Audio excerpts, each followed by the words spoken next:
Buenos días, feliz domingo. Hoy estamos contentos celebrando este día a nuestro Señor Jesucristo y vamos a iniciar este día con un tema por demás interesante, un tema muy profundo en su significado y nos da ideas preciosas de cómo estamos viviendo en la presencia misma de nuestro Señor y Salvador Jesucristo. Bien, el, el Dios que restaura es el tema de esta semana. Y nuestro sermón que lleva por título Escuchando esa otra voz está basado en Efesios 4, de 25 a Efesios 5, 2. Y bien, pues vamos a ver que en esta escritura el apóstol Pablo nos muestra lo que significa vivir como personas restauradas a la imagen de Cristo. Bien, vamos a comenzar. Todos hemos pasado por transiciones. Algunas de ellas, no sé, nos dieron miedo, ¿verdad? Otras fueron emocionantes, otras decepcionantes, pero todos pasamos por ellas. Hermano, piensa en esa primera vez que ingresaste a la escuela, ¿te acuerdas? O la primera vez que dormiste fuera de casa, en una cama que no era la tuya, ¿te acuerdas? O ese primer trabajo y cómo te dolían los pies porque estuviste durante 8 horas de pie ese día. ¿Te acuerdas de aquella primera vez que te desbalanceó tu vida? Bueno, el filósofo griego Heráclito dijo que el cambio es lo único constante. Y bueno, quizá exageró el caso, pero la transición está en todas partes en la vida. Y además, hermano, tienes que acostumbrarte a nuevos paisajes, a nuevos hábitos, nuevos lenguajes, incluso nuevos olores y otras cosas más. Vamos a ver qué nos dice el apóstol Pablo en la escritura de Efesios 4, 25 a Efesios 5, 2. Dice así: Por lo tanto, dejando la mentira, hable cada uno a su prójimo con la verdad, porque todos somos miembros de un mismo cuerpo. Si se enojan, no pequen. No permitan que el enojo les dure hasta la puesta del sol, ni den lugar al diablo. El que robaba, que no robe más, sino que trabaje honradamente con las manos para tener que compartir con los necesitados. Eviten toda conversación obscena. Por el contrario, que sus palabras contribuyan a la necesaria edificación y sean de bendición para quienes escuchan. No agravien al Espíritu Santo de Dios, con el cual fueron sellados para el día de la redención. Abandonen toda amargura, ira, enojo, gritos y calumnias y toda forma de malicia. Más bien, sean bondadosos y compasivos unos con otros. Y perdónense mutuamente, así como Dios los perdonó a ustedes en Cristo. Por tanto, imiten a Dios como hijos amados y lleven una vida de amor, así como Cristo nos amó y se entregó por nosotros como ofrenda y sacrificio fragante para Dios. Amén. Bien, como pueden notar, esta escritura nos habla acerca de ese periodo de transición en nuestras vidas como pueblo de Dios. Habla de dejar el viejo yo y ponernos el nuevo, porque lo viejo está corrompido por el pecado. Sus perspectivas y motivos están manchados. Lo nuevo está siendo moldeado a la imagen de Cristo, mostrando los brotes de los frutos del Espíritu. Entonces Pablo trata acerca de este tema en todas sus cartas. El sé quién eres y el estás ahora en Cristo se basa en la identidad. No en tratar de ganarlo con un buen comportamiento, no en tratar de ser bueno porque simplemente debería serlo, no, sino en actuar según lo que eres como persona en Cristo. Y no se nos olvide que la transición es un proceso. Y aquí Pablo no te está diciendo que acciones un interruptor para que seas ya como Cristo. No, simplemente nos presenta las herramientas y las coordenadas de cómo habitar en ese nuevo país. Amén. Ahora, los críticos de las Sagradas Escrituras versan alrededor de que la Biblia está llena de lo que se debe y lo que no se debe hacer, o que es simplemente moralizante y agotadora como cualquier discurso motivacional. Incluso con un estudio breve, esta evaluación es obviamente falsa. Su objeto y su enfoque son más tridimensionales que una simple moralización.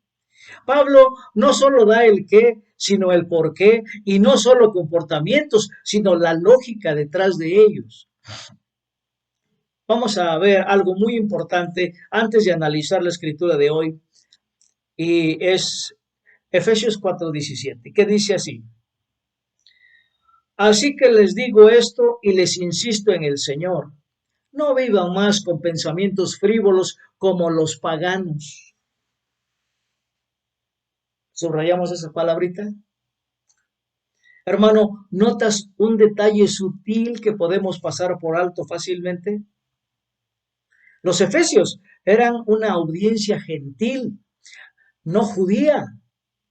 Y entonces, ¿por qué Pablo se dirigía a ellos de esta manera? Si nos dimos cuenta, ya no los llama gentiles, pero tampoco son israelitas. Son algo diferente y por consiguiente nosotros también somos algo diferente. Somos, y ellos también lo eran, el pueblo de Dios y nuestra identidad ha cambiado, hermanos. Nuestro pasaje comienza con una discusión de esa identidad de resurrección con más detalle. Veamos Efesios 4:25 que dice así: por lo tanto, dejando la mentira, hable cada uno a su prójimo con la verdad, porque todos somos miembros de un mismo cuerpo. Amén. ¿Se dan cuenta? Miembros los unos de los otros. Y bueno, esta es una nueva identidad.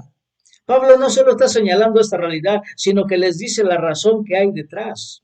Porque ahora somos una familia, dependientes unos de otros, conectados en una relación. No nos mentimos el uno al otro debido a esa conexión. Esto es parte de lo que significa estar en Cristo. ¿Lo podemos ver, hermano? Pablo no dice, ahora eres un cristiano y esto es lo que haces. No, él dice, esto es lo que eres. Y Pablo presenta esto como nuestra nueva identidad a medida que transitamos hacia la semejanza a Cristo. Y no nos ganamos nuestro camino ni nuestro lugar allí, no. Esta es la verdad desde el principio. Nos llama a vivir como resultado de esa realidad. Hermano, piensa cómo has pasado por esa transición en tu propia vida. Un ejemplo te lo voy a dar. Cuando adquirimos un título, ya no nos llaman por nuestro nombre, sino por el título o el rango que ocupamos, ¿verdad? Ya no nos dicen por nuestro nombre, nos dicen el licenciado, el doctor, el ingeniero, el profesor, etcétera. Bueno, es una identidad en la que crees. Ahí crees y creces también, ahí vives. Y a través de un entrenamiento riguroso, de una educación intensiva y con el tiempo, te conviertes en quien eres de acuerdo con tu título. Ese eres tú. Y de la misma manera se nos da nuestro estatus como miembros de la familia de Cristo y a partir de ahí nos convertimos en Él. Veamos los versículos 28 y 29 de Efesios 4 que nos dice lo siguiente. El que robaba, que no robe más, sino que trabaje honradamente con las manos para tener que compartir con los necesitados. Eviten toda conversación obscena. Por el contrario, que sus palabras contribuyan a la necesaria edificación y sean de bendición para quienes escuchan. Amén. Y bueno, Pablo también pasa de la identidad de la resurrección a la acción de la resurrección. Los dos conceptos contribuyen el uno al otro. Y esto no solo cubre los no hagas o no lo hagas o no hagas esto o aquello, no. Vamos a ver otro ejemplo. Se trata de una situación que se vive en la actualidad en la sociedad. Eh, Podemos preguntarle a cualquier persona que se está recuperando de una adicción. Si un alcohólico se sienta en su casa, tratando de no beber, el fracaso está al alcance de la mano. Y en la recuperación de los 12 pasos, ir a Alcohólicos Anónimos u otras reuniones es un comportamiento sustituto de los malos hábitos y las reuniones que solían llevar a beber. Y bien, al principio del programa, un participante podría incluso hacer el 90 y 90, que son 90 reuniones de Alcohólicos Anónimos durante 90 días, para darle estructura y actividad alternativa a su vida. Necesitamos algo a lo que hay que enfocarnos, no solamente algo que tenemos que evitar. Y bien, Pablo establece este ideal basado en la lógica del reino. El ladrón se convertirá en dador, el chisme y el insulto se convertirán en estímulo, ya que el nosotros es lo que somos, una familia, y estamos conectados y ya no nos robamos unos a otros porque es como robarnos a nosotros mismos. ¿Se dan cuenta, hermanos? Y debido a que somos parte de traer el reino de Dios, usamos nuestras palabras para edificar en lugar de derribar. Y no desperdiciamos palabras en groserías y blasfemias o ofensas y todo lo demás, ¿verdad? Donde sirve de catarsis para nuestras iras, nuestros rencores y tantas cosas que tenemos, ¿verdad? Volviendo a Alcohólicos Anónimos, poco después del programa de los 12 pasos, los participantes se involucrarán en el trabajo de servicio. Y esto implica trabajar como voluntarios por el placer de dar sin ningún tipo de compensación. Al dar libremente, el adicto participa de la alegría y la espontaneidad en lugar del lúgubre enfoque propio de entregarse a una adicción. ¿Se dan cuenta, hermanos? Qué hermoso poder salir de esa situación así. Primero, con trabajo, con esfuerzo y después dándose. Y bueno, Dios nos enseña a darnos también, ¿verdad? Y bien, en lugar de concentrarse solo en lo que no se debe, Pablo se centra en lo que deberíamos hacer. Así que él habla de la acción de la resurrección, que solo es posible cuando el Señor resucitado está a cargo. Recordemos la advertencia que nos da en Efesios 4:30. No agravien al Espíritu Santo de Dios, con el cual fueron sellados para el día de la redención. Qué hermoso. Y bien, aquí Pablo vuelve a la identidad. En la antigüedad, como ejemplo, vamos a ver que la realeza ponía su sello o estampilla en algo que era suyo. Y en su ausencia física, su sello simbolizaba su presencia. Y la pena por romper o ignorar un sello era severa. Y bien, pues el sello de Dios sobre nosotros es el Espíritu Santo. El Espíritu en nuestros corazones, moldeándonos a su imagen y cambiándonos, es el sello de que somos suyos, pase lo que pase. Amén. Qué hermosa realidad, ¿verdad? Bueno, ahora estamos viviendo en el tiempo entre los tiempos, esperando el día de la redención, esperando el retorno de Cristo. Y bien, este arreglo es temporal, pero nuestro futuro está sellado, cuidado y garantizado. Amén. Vamos a ver qué nos dice C.S. Lewis, eh, este gran personaje teólogo, eh, que describe este momento intermedio en el que nos encontramos como hijos de Dios y donde estamos aprendiendo a actuar así por el poder del Espíritu. Veamos lo que escribe C.S. Lewis en su libro Mero Cristianismo. Dice así: viene en el mismo momento en que te despiertas cada mañana. Tus deseos y esperanzas para el día se precipitan sobre ti como animales salvajes. Subrayemos, tus deseos y esperanzas. Continuamos. Y el primer trabajo de cada mañana consiste simplemente en echarlos a todos, escuchando esa otra voz, adoptando ese otro punto de vista, dejando que esa otra vida más grande, más fuerte y más tranquila llegue a fluir. y así sucesivamente todo el día, alejándose de todas sus inquietudes y preocupaciones naturales, viniendo en el tiempo, en el viento. Y es que temprano en la mañana lo que nos llega son nuestros deseos, como dice Luis, y nuestras esperanzas. Pero hay que echarlos fuera. ¿Para qué? Para escuchar esa otra voz, para escuchar ese punto de vista, esa vida más grande, esa vida que es vida eterna, vida abundante. Amén. Pues bien, escuchar esa voz interior que nos llama a esa resurrección de la identidad y acción. Y bueno, permitir que Dios entre en esos espacios de nuestras vidas que están desolados y sombríos, tiene algunos resultados asombrosos. Y es que sin darte cuenta te encuentras con una paciencia repentina para ese compañero de trabajo difícil. Lo soportas y lo ayudas. Encuentras la fuerza para resistir las viejas tentaciones. ¿O no es así, hermano? Y la conciencia de tu propio egocentrismo y de distracción. Y encuentras eco de una paz interior en el ruido de la vida moderna. Ese es el trabajo del Espíritu Santo, es el trabajo de vivir en Cristo. Y bien, hermano, convive con Jesús y descubrirás que Él deja de pedir permiso. Él comienza a cambiarte y a despertarte en aquello que ni siquiera sabías que habías estado dormido. Vamos a contar otra historia. ¿Conocen a Ignacio de Loyola? Bueno, Ignacio de Loyola es un ejemplo interesantísimo. Veamos por qué. Y vamos a ver cómo es que logró aceptar y disfrutar de su transición. Ignacio era un soldado español del siglo XVI, condecorado. ¿A quién le recuerda esta historia? Veamos. Una vez resultó gravemente herido de una bala de cañón. Después de un proceso brutal en el cual le colocaron huesos sin anestesia, imagínense, su pierna finalmente se curó.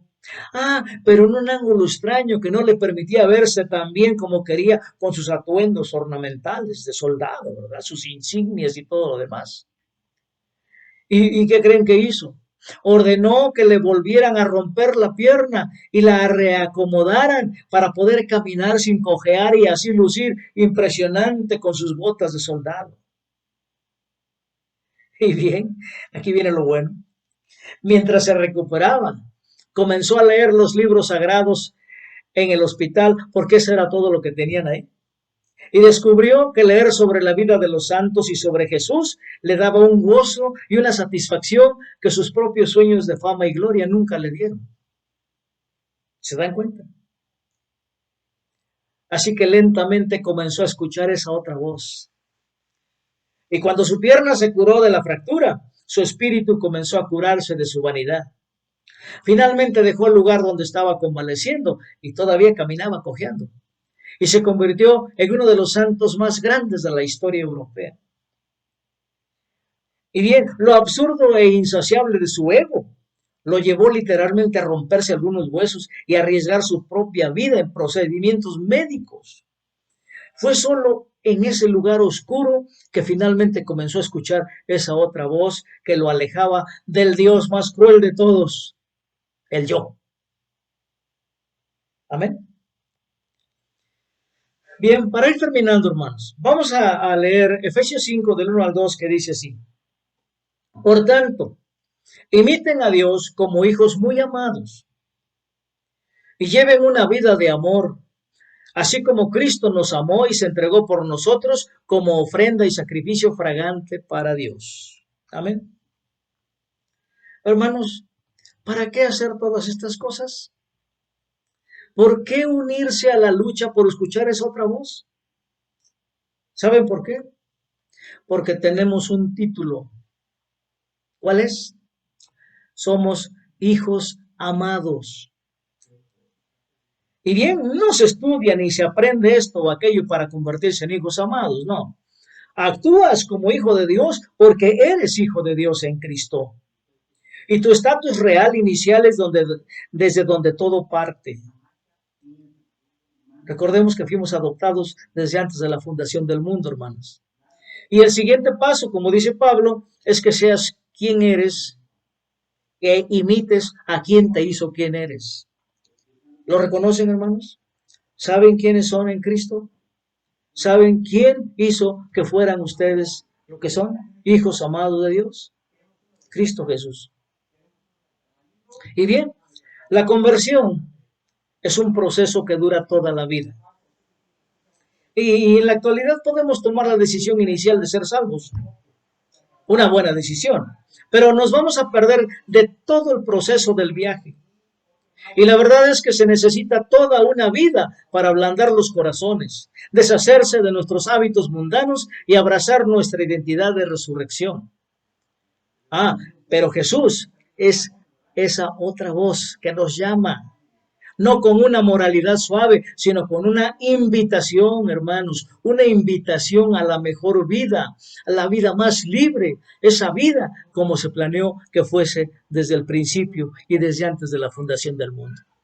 Damos gracias. Bendito Padre, amoroso Dios, te damos gracias por este mensaje tan motivante, tan hermoso, tan penetrante. Gracias por ser amados hijos tuyos, porque ese es el título que nos has dado y que podemos, con tu ayuda y con tu poder infinito, poder ser transformados a la estatura de tu amado Hijo Jesucristo y que podemos honrarte y alabarte de esa manera y poder disfrutar de ser uno contigo.